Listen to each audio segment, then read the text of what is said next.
Pete in driving through West Virginia, listening on Sirius XM. Hey, Pete, what's up? Good morning, Tom. Actually, it's afternoon now, isn't it? Yep. First-time caller.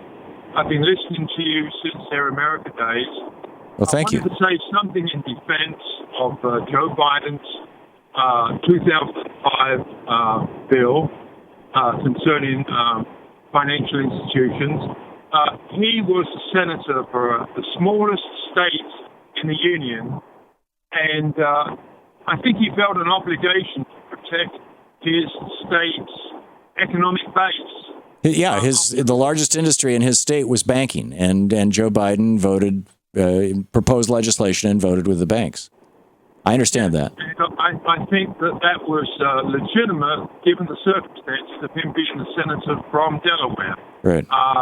The conversation you had with the caller right before the top of the hour stole a lot of my thunder, and I agree with everything you said, but I do want to defend Biden on that particular point because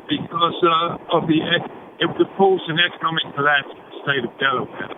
Yeah, although, see, I would argue, I understand what you're saying, Pete, and I don't generally disagree that, very often senators and members of the House of Representatives do and frankly should vote in ways that they may not think are the very best thing for the whole country, but they do believe are the things that people that they represent want done, because their job is to represent people. It's not to just be there and do whatever they think they want to do.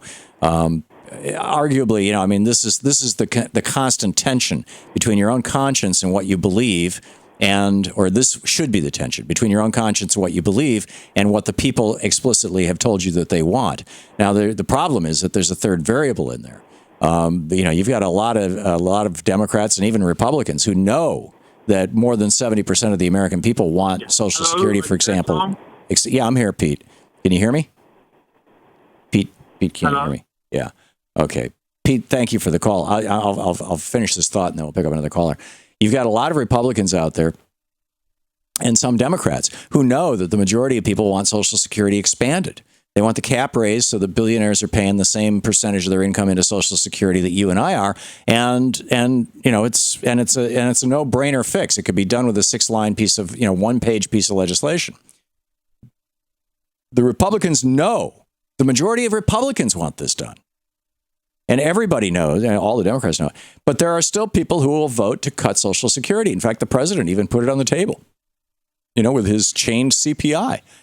And so why is that happening? Well, into that tension, that dynamic tension between voting for what you believe and voting what the people you represent, what's in their best interest or what you know that they want, there's this third variable.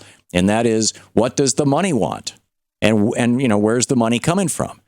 And I would submit to you, if you say, Joe Biden voted for the banks in 2000 with the bankruptcy bill because the banks are a major industry in Delaware, and therefore that's good for his state, I would say, no, I don't think necessarily that's good for his state. Number one, the principal reason why is because his state is full of students too. And just, what are you going to do? Are you going to build an intellectual infrastructure for the future? Are you going to educate your young people? Or are you going to enhance the wealth of the banksters?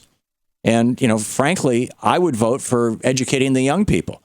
And what this bankruptcy bill did is it set up the next derivative bubble. Right now, derivatives are pushing over $700 trillion. Nobody's exactly sure. But the base of these derivatives, which was mortgages in 2007, the base of these derivatives now is principally student loans. And then secondarily, car loans and some mortgages. But they're student loans because the bankruptcy bill made them unbreakable. So, this was just bad policy. You're listening to the Thom Hartmann Program. Call 202-536-2370. So, respectfully, I would argue that, Biden might have been representing the corporate interests in his state, but I don't think he was representing the people of his state with that vote.